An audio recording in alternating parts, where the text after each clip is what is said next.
Now, we all know what's going on in the Middle East. We all know what's going on. And I'm convinced beyond every reasonable doubt that we do have our own view and our own opinion on what's going on in the Middle East.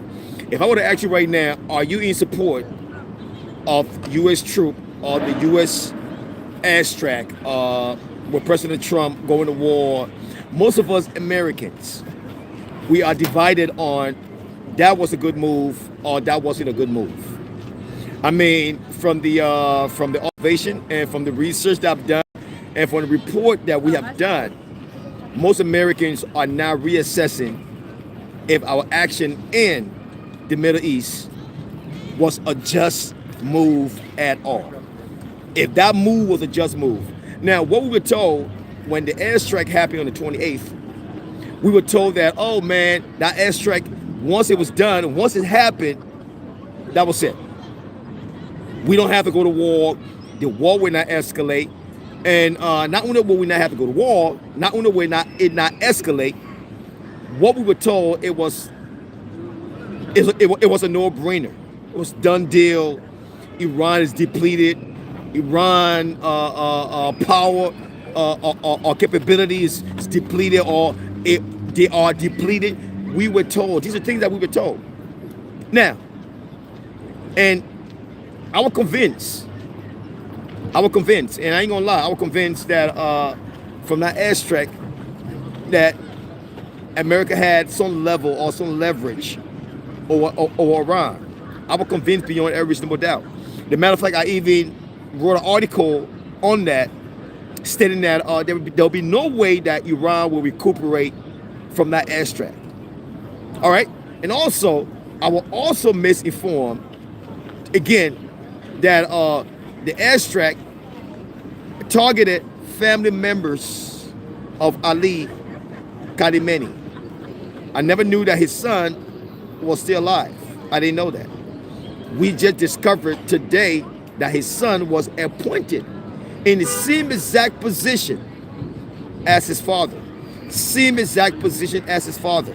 Now, I'm going to give you guys a little summary here of Khamenei. A little summary here. And don't take this appointment or this position that he's been given as what President Trump would call a lightweight. A lightweight, because President Trump described his appointment as a lightweight. Even Israel classified that, well, not classified as, but they stated that they will eliminate MOJTABA if he is the one chosen to lead Iran. Now, I'm not going to take side. But I'm going to look at things from two separate points of view. Two separate points of view. We were not supposed to be in Iran today. President Trump should not have taken us there, period. That's just one thing, right? That's just one take on that. We were not supposed to declare war on Iran at all. Now, also, where have you realized Iran ever declared war on other countries in the Middle East? And let me be honest again. We were triggered to go to Iran because of Israel. That's it. Iran never declared war on us. Iran never attacked or killed any American citizen. If you guys know, just let me know in the comment. But I never heard Iran attack any American citizen. For the matter of fact, there were American citizens who were living in Iran when we attacked. There were American citizens who were there on vacation when we attacked. So I'm confused because the only way I know any country will go to war against any country if their citizens attack or their infrastructure is attacked. Those are tangible reasons why anyone will go to war. Iran did not attack us. They did not attack any infrastructure that we had. They did not attack any Americans. But yet we are going to war. Now also, when President Trump stated that the airstrike that happened on the 28th, that they eliminated the Iranian, I was convinced. To be honest, I was convinced.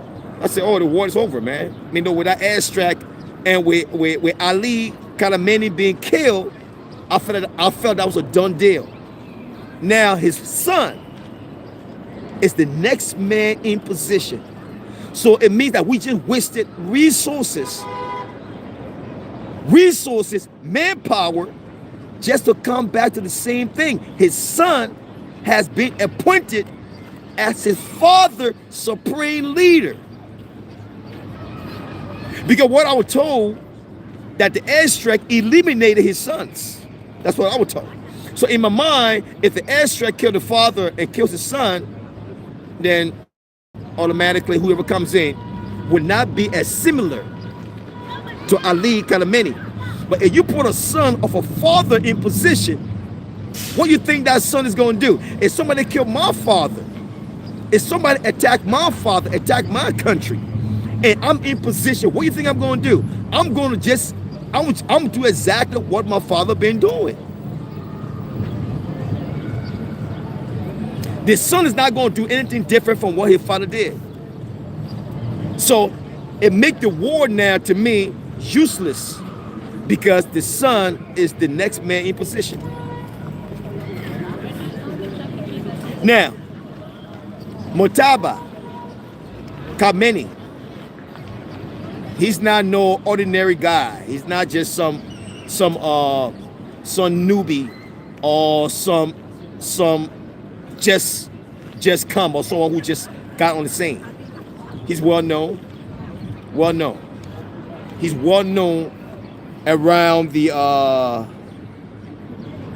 what should I say here? What a little information I got here about him here. I want to be more clear, more precise here. IRGC.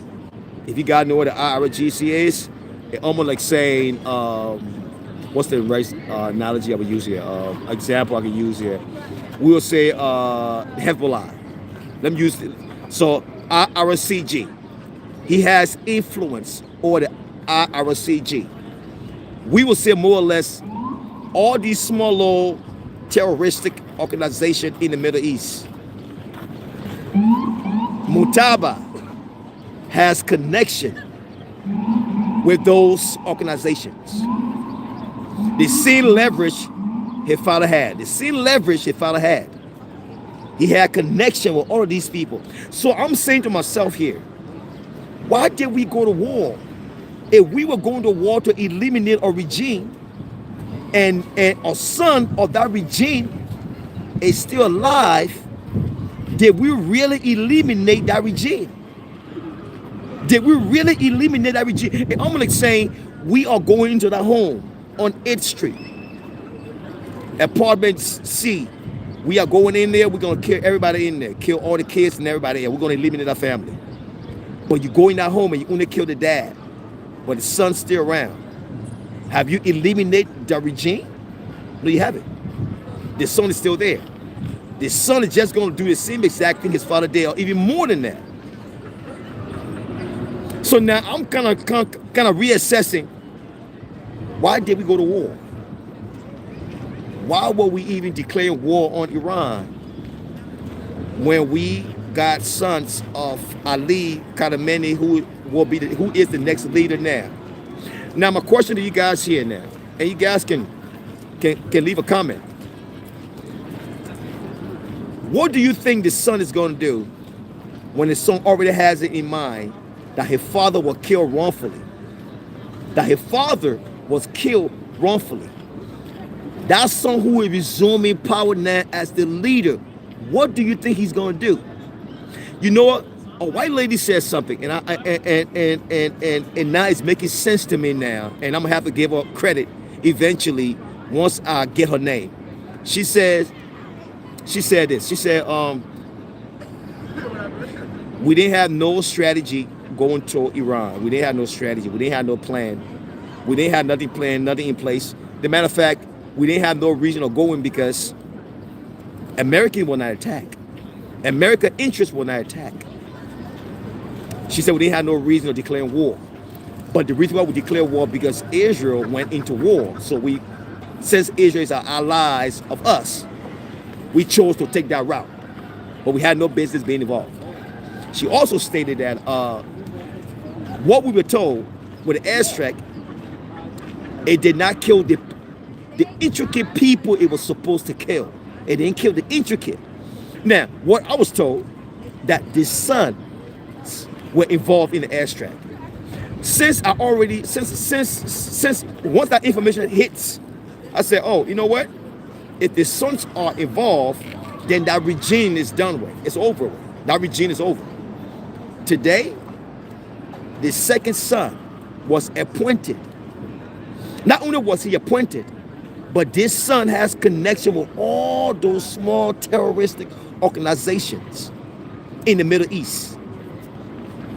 So MOJTABA is not just someone that just put there. President Trump said he's a lightweight. He's a lightweight. He's not a lightweight. He's not a lightweight. If a kid is coming into office knowing that his father was killed, he's not coming in there as a lightweight, just sit there and, no, he's coming in there to foster his father's blueprint. That's what he's in there for. He's gonna do every single thing his father did not complete. Trust and believe. And not only just that, he's appointed as the supreme leader. Do you know what it takes to be a supreme leader? And he just fits in that position of his father. Now, I don't want to read far ahead. I don't want to predict far ahead. I don't want to assume far ahead, right? But the war is not over. So a lot of us who think the war is over is not over. A lot of us who think that this war is going to be a 6 months, or the war is going to be what should I say? Not 6 months, but the war is going to be, it'll be over in no time. No, it's not. I don't want to sound like I'm not positive, but the war in Iran is not over. Not in 6 weeks, not in 6 months, not in 1 year. No. If you guys are keeping track of what's going on in the Middle East right now, you will understand this war is going to be as long as Iraq. Trust and believe. And a lot of us are not paying close attention. Israel dropped a bomb that destroyed the oil field in Iran. The oil field, which means oil prices in the U.S. going to go sky high. And we got to pay close attention to this. So the war is not just a battle that's going on in the Middle East. We all going to be fighting that war in our pockets, in our day-to-day life here. Now the question to most of us who are pro-Trump, which I am, I'm a big pro-Trump guy. I like Trump. I ain't gonna lie. I'm a big Trump type of guy. But with what I heard today, with what I read today, with the son being the next leader, or is the next leader, man, look, I came from a war-torn country, and I know what sons do. I know what leaders, when they take their father's footprint, I know what they do. When these people take position, they become worse than their father. MOJTABA will be worse than his father. Trust and believe. Trust and believe. I'm just having a deep empathy right now for U.S. troops. Our young soldiers who will be going to war. All right? Who will be going to war. Our young kid who should not be going to war. I'm just having a deep empathy right now, because that war to me just don't make sense now, knowing what I already know now. Knowing what I already know now, what we're doing right now in Iran right now, it just don't make sense to me. Because there will not be a regime change. A regime change, it's not happening. If the son is the next leader, it's not happening. So you can't change a regime when the son is the next man in command. How is that a regime change? How do you change a regime when the son is appointed as the next leader of Iran? Are you guys understanding this? Are you guys really processing this? A regime change. You don't change a regime when the son is the next one in position.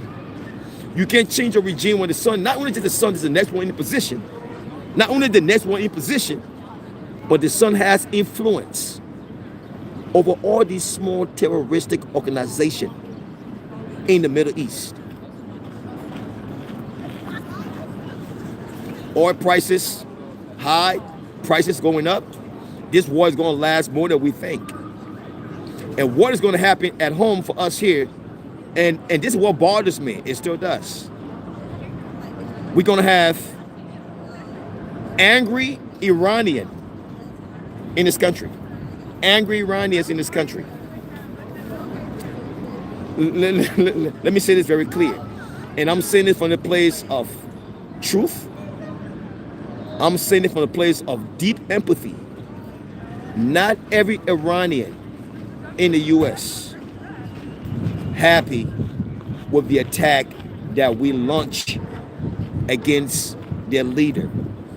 Let me say this with all no doubt, with all no scrutiny, with all no question. Not every Iranian is excited that we declare war on the country. It doesn't matter whether the Iranian is an American or not an American. They are not happy with the airstrike that we created. I'm gonna leave it as that. You can celebrate. If you're an American, go ahead and celebrate. But Iranian citizens in this country are not. And not only just the Iranian citizen. Let me just drive one point again. Most people in the Middle East are not excited for the airstrike that we created. They are not excited for the war that we declared. Or I'm gonna say we because I'm in America. I'm gonna use the word we because I'm in America. All right, I'm part of the American structure. So I'll say we. The war that we declared, they are not excited about it. I'm gonna say it again. Now, I'm gonna say something else again, and I want you to rethink this. America has been safe for quite some time now. Let me be honest, safe. And when I say safe, we haven't had no terroristic attack in this country since. Let me go back a little bit more. I can go back a little further back, as far as 9/11. All right, we had never had an extensive attack like we've seen 9/11. All right. Now, I pray that it would never happen, and I pray that our security, I pray that our country is protected beyond every reasonable doubt. That is my prayer. That no attack, no plan across this country ever worked. That's my plan. Now, it means that internally, we will have to keep our eyes on one another. Right now, we can't trust anybody right now. We can't trust anyone right now. I'm sorry. I'm just be honest right now. I'm saying this emotionally, but I'm saying it from a place of deep regret. Let me say deep regret. We should not have declared war on Iran. I'm saying this from a place of deep regret. That's the worst move that we made. The worst move that we made. Not only is it the worst move that we made, but we have created chaos for other countries in the Middle East. We have created chaos for other countries in the Middle East. All right? I understand someone told me Obama did not make a good deal with Iran. But at least we're peaceful. We want peace, man. We don't want no chaos. We want peace. All right? Regardless if Obama did not make a good deal with Iran, Iran has not attacked us since, 12 years now. Since Obama and Biden, we haven't had any attack from Iran against the U.S. at all.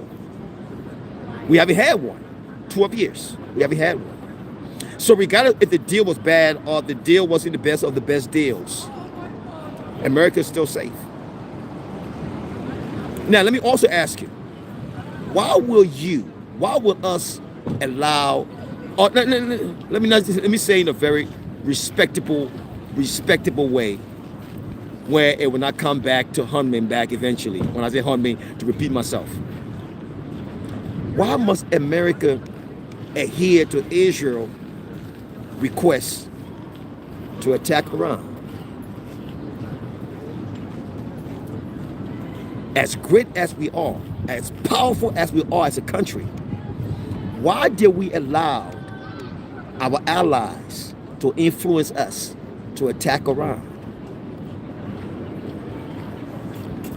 As great of a country that we are, why we allow Israel to influence us to attack Iran? Iran has not attacked us in 12 years. I'm just going to give you guys the closest 12 years. There are Americans in Iran who live in there, never been attacked. by Iranian. Never been attacked. So why would give us the audacity to attack Iran because Israel wants to attack them?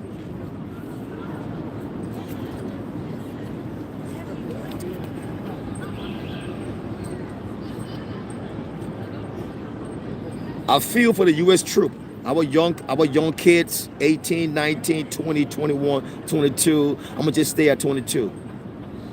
Going to fight a war that has nothing to do with Americans being involved at all.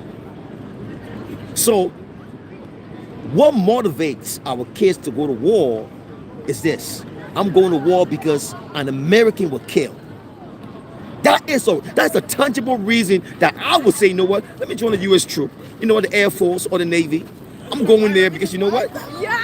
An American was killed. The kids are going to war wondering in their mind, what happened? What happened to us?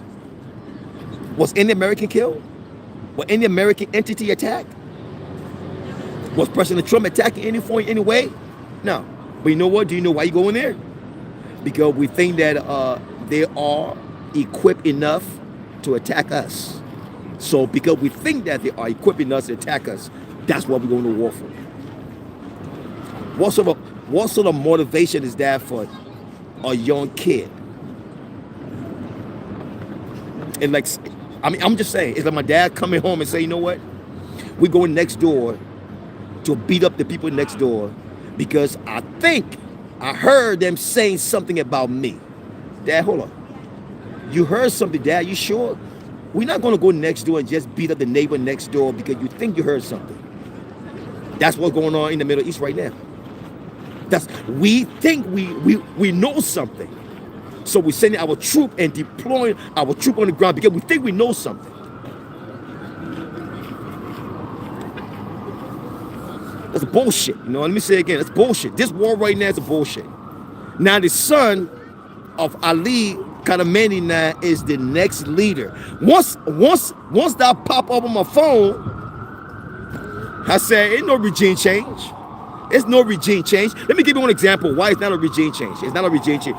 For example, like if my father is the CEO for a company, if my father's a CEO for a company, and my father is about to retire, who becomes the next CEO? Me. He off age and he about to retire. Who's the next CEO? Me. It's me. I'm the next CEO. So even though the airstrike kills his father, but regardless if that would have happened, if he would have just, for example, go to bed and just die and never get up, who was going to be the next leader? MOJTABA would have been the next leader, the next supreme leader. So technically, what we did in the Middle East against Iran, we just killed a leader and thought in our mind that we actually eliminated a regime change, which we didn't.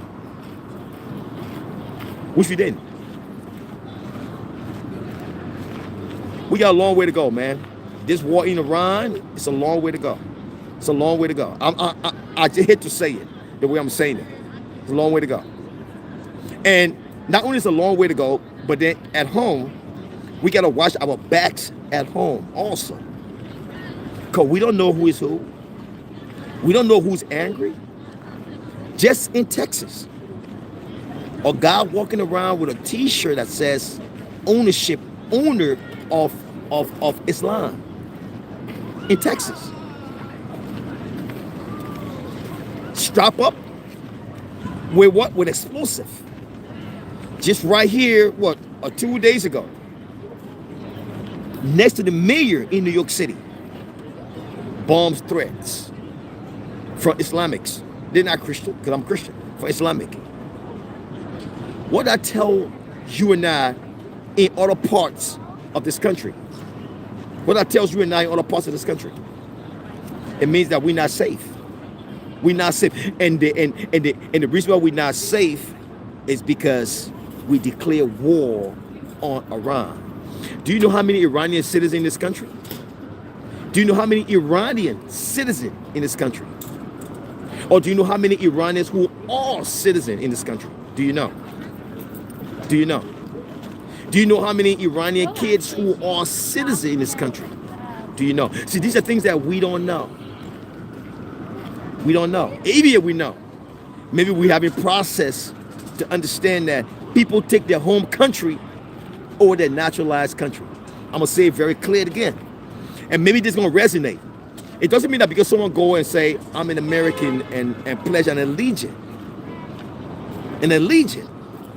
that I am an American citizen, does not change the core of the heart for where they were born. It doesn't. It doesn't change it.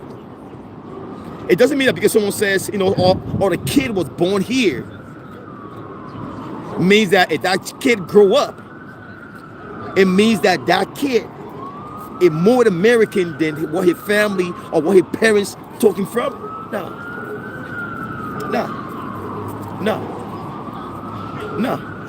So many people come in this country for opportunity and say and become American citizen.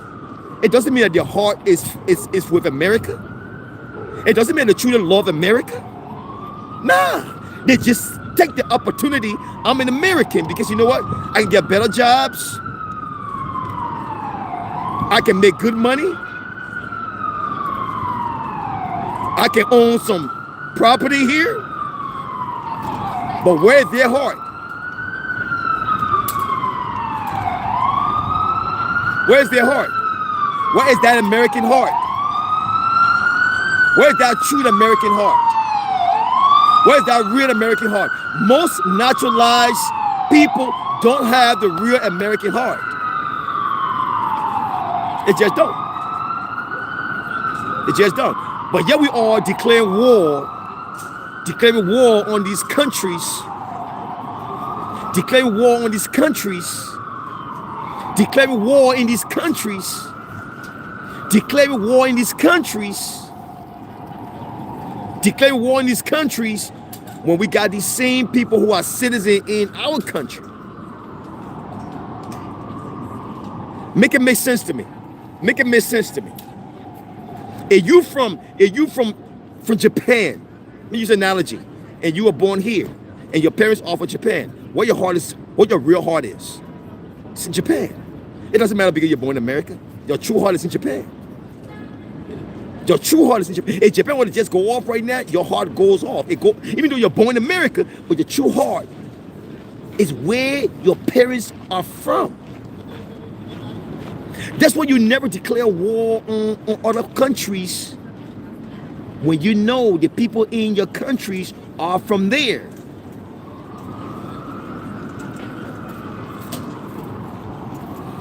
It's a wrong move that we made. That war in Iran is a wrong move. We should not have made that move regardless of if our allies, Israel, felt that there was a need to. We should have found another medium, another way to approach that. Because you know what? We got Iranians who are Americans in this country.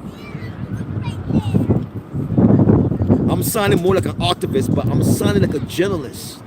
Not like an activist, but a journalist.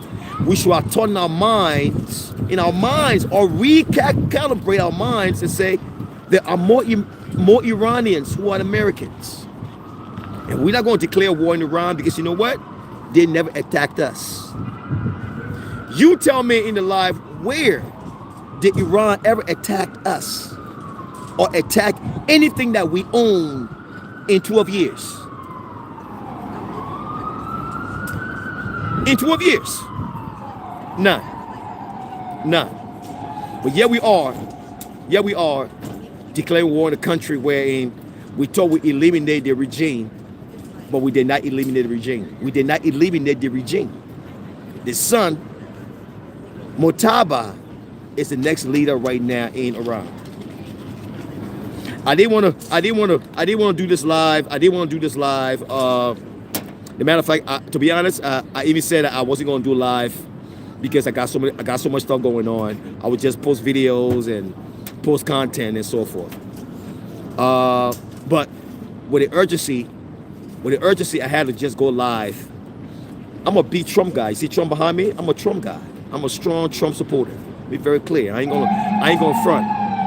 But that's the dumbest move that he made. The dumbest move that he made. I'll be honest, it's the dumbest move that he made. I don't care who's heard this, who sees it, who heard it. That's the dumbest move that he made.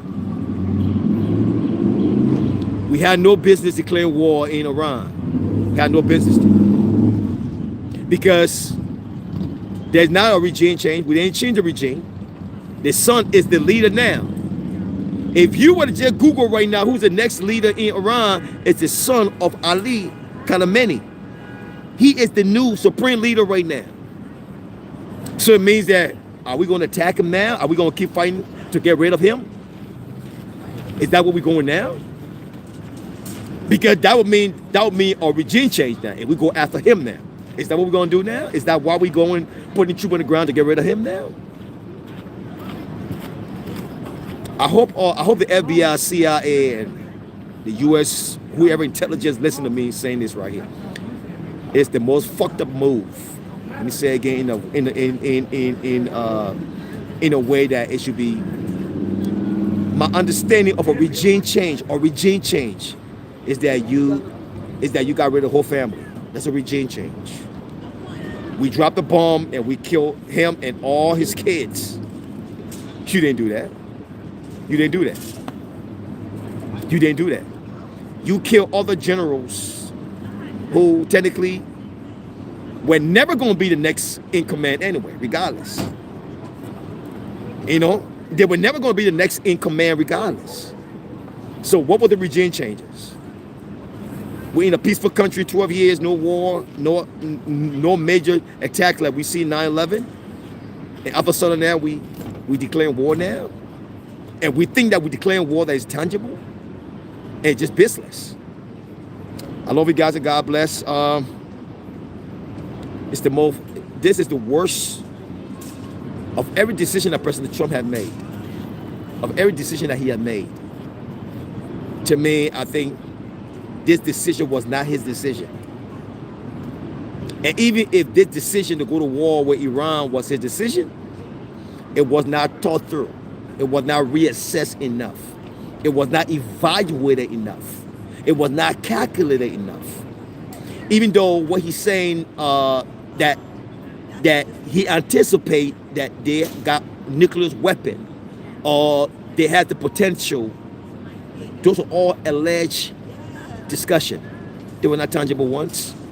That should not have been a motivation for the president to go to war against Iran. We should have something tangible.